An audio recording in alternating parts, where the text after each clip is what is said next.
Bonjour Axel de Tarlet. Bonjour Mathieu. Le monde bouge avec vous, Axel de Tarlet a bougé aussi. Il est à Rouen avec nous ce matin pour cette matinale ici dans les locaux du siège de Paris-Normandie. Derrière la catastrophe de Lubrizol, il y a des enjeux économiques. L'usine chimique fabriquait des additifs pour lubrifiants. Axel, vous nous dites que cette industrie de la chimie, elle est stratégique pour la région et même pour tout le pays. Oui, parce qu'on peut facilement se dire que ces métiers très polluants de la chimie sont des industries du passé, des métiers déclinants, sans avenir. C'est totalement faux et c'est même incroyable. La chimie, tenez-vous bien, est le premier secteur industriel exportateur du pays. Numéro 1, la chimie, 61 milliards d'euros à l'exportation l'an dernier.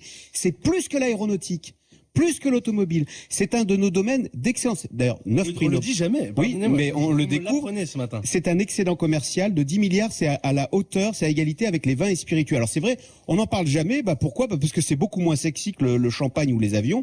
Mais c'est un secteur ultra stratégique parce que la chimie est en amont de toutes les activités. On trouve des produits chimiques dans l'automobile, on va s'en servir dans l'industrie high-tech, dans les smartphones, dans les batteries électriques, les fameuses batteries électriques lithium-ion, c'est de la chimie. Les pales géantes des éoliennes, c'est de la chimie. Ne vous énervez pas non plus. Bon, par contre, on le voit. Je le vis. On le voit avec cette catastrophe ici, Axel. La chimie, c'est une industrie qui, en revanche, reste très dangereuse. L'usine de Lubrizol est d'ailleurs classée, on le rappelle, Seveso à seuil haut, à haut risque. Alors vous avez raison, d'ailleurs on compte 400 sites chimiques Seveso en France, mais ce qui est très intéressant, si on regarde la carte de France de ces usines, on remarque qu'elles irriguent tout le territoire. On les trouve dans l'ordre d'importance. La plus grosse, c'est dans la Drôme, les Alpes-Maritimes, la vallée du Rhône, le Gard, le Jura, la Seine-Maritime. À chaque fois, ce sont des centaines, des milliers d'emplois. En tout, la chimie, c'est plus de 200 000 emplois à haute valeur ajoutée qui font vivre les territoires. Vous voyez, c'est précieux. À l'heure de la désindustrialisation, on a là des usines qui ne ferment pas, qui embauchent.